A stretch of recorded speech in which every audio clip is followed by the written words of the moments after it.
Hello guys, ഇന്ന് A day in my life ഒന്ന് കണ്ടു നോക്കിയാലോ. രാവിലെ എണീറ്റ് കഴിഞ്ഞ് പുറത്തെ കാഴ്ചകളൊക്കെ കണ്ട് കുറച്ച് നേരം ഞാനിങ്ങനെ ഇരിക്കും. അത് കഴിഞ്ഞ് ഞാൻ കുക്കിങ്ങിലേക്ക് കയറുള്ളൂ. ഇന്ന് ഞാൻ നൂഡിൽസ് ഉണ്ടാക്കാമെന്ന് വിചാരിച്ചു. അതാകുമ്പം എളുപ്പത്തിൽ പണി തീരും. അങ്ങനെ ഉച്ചയ്ക്കത്തുള്ള ചോറും രാവിലത്തെ ബ്രേക്ക്ഫാസ്റ്റും ഉണ്ടാക്കി കഴിഞ്ഞ് ഞാൻ വന്നപ്പോഴേക്കും കെട്ടിയവൻ എണീറ്റ് വന്നു. പിന്നെയുള്ള കുറച്ച് സമയം ഫോൺ നോക്കിയിരുന്നു ഞാൻ. കുറച്ച് കഴിഞ്ഞപ്പോഴേക്കും അയാനും എണീറ്റ് വന്നു കഴിഞ്ഞപ്പോൾ എനിക്ക് വേറെ ഒരു പണിയും ചെയ്യാൻ പറ്റത്തില്ല. അവൻ്റെ പുറകെ തന്നെ നടക്കണം. വേഗം പല്ല് തേച്ച് അവനെ റെഡിയാക്കി അവന് ഭക്ഷണം കൊടുത്തു. ഞാൻ നൂഡിൽസ് അവന് ഇഷ്ടമായതുകൊണ്ട് തന്നെ കഴിച്ചു. കെട്ടിയവൻ്റെ ഈ ചാടിത്തുള്ളിയുള്ള ഓട്ടം എങ്ങോട്ടേക്കാന്നല്ലേ, ജിമ്മിലേക്ക്. പുള്ളിക്ക് ഏറ്റവും സമാധാനം കിട്ടുന്ന സ്ഥലമാണ് ജിമ്മ്. പുള്ളിയുടെ ജിം കഴിഞ്ഞപ്പോൾ ഞാനും ജിമ്മിൽ പോകാൻ റെഡിയായി. വീണ്ടും തൊട്ടടുത്ത് തന്നെയാണ്. അങ്ങനെ രാവിലെ കുറച്ച് വാമപ്പൊക്കെ ചെയ്ത് ട്രെഡ്മില്ലോടാമെന്ന് ഞാൻ വിചാരിച്ചു.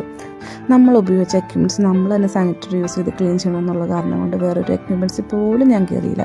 വേഗം വീട്ടിലേക്ക് പോന്നു. ഉച്ച കഴിഞ്ഞ് എനിക്ക് ഡ്യൂട്ടി ഉണ്ട്, അതുകൊണ്ട് വേഗം റെഡിയായി ജോലി സ്ഥലത്തെത്തി. 1 മണി തുടങ്ങി 9 മണി വരെ എനിക്ക് ഡ്യൂട്ടി ഉണ്ട്.